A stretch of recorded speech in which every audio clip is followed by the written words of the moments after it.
Now let's shift our focus to Africa, to the Central African Republic. As the name suggests, it is located in Central Africa.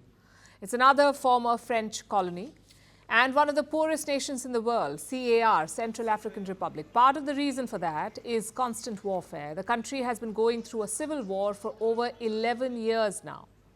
Various rebel factions have taken over parts of it. Maintaining order is a challenge for the C.A.R government. So they've been getting some help from private military companies like Russia's infamous Wagner Group, Wagner PMC. But how long will that remain the case? Reports say the C.A.R is now looking to the West for security. It is apparently eyeing the services of an American mercenary firm. It's called Bancroft Global Development. The boring name hides the true nature of their operations. This is a mercenary company founded by a man called Michael Stock. Reports say he founded it with the help of a banking fortune. It started as a company that would demine war zones. Now it allegedly trains soldiers to fight in them.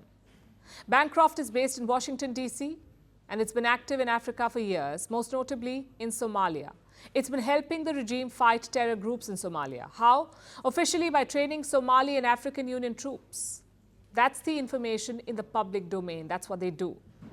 But take a look at their personnel. Their African affairs and governance head is a man called Richard Rouget, a famous mercenary who also goes by the nickname Colonel Sanders. Now, he has a leadership role at Bancroft Global Development. It tells you a lot about this firm.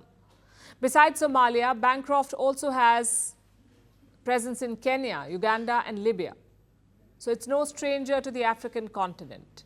And for months now, it has been trying to expand this company to move into Wagner's turf. Now, Wagner is reportedly a household name in the Central African Republic. They've been active in this country for over half a decade, doing everything from training soldiers to protecting resources to even being part of the presidential guard. This is the C.A.R's president, Faustin-Archange Touadéra. Now, he's been ruling the country since 2016. He's the one who brought in Wagner through an official deal with the Russian government. A few years ago, he was even known as President Wagner. That's how closely he was associated with the Russian Mercenary Company. But that seems to be in the past because reports say he's now looking for security elsewhere. The Wagner Group is not what it used to be. It's been facing challenges since the death of Yevgeny Prigozhin. That happened in August. The former Wagner chief had marched on Moscow. He defied the Russian military's top brass. And he also crossed Russian President Vladimir Putin. Exactly 2 months after this, he died in a plane crash. And Wagner has been struggling since. Former Wagner commanders have left the firm. They've joined either the Russian army or other companies. Wagner itself has been broken up and renamed. It's been rebranded as the Africa Corps. You heard that right. Wagner was an asset to Russia in Africa, so it has been renamed and dedicated to the continent. Despite this, the C.A.R seems to be losing faith in the Russian company.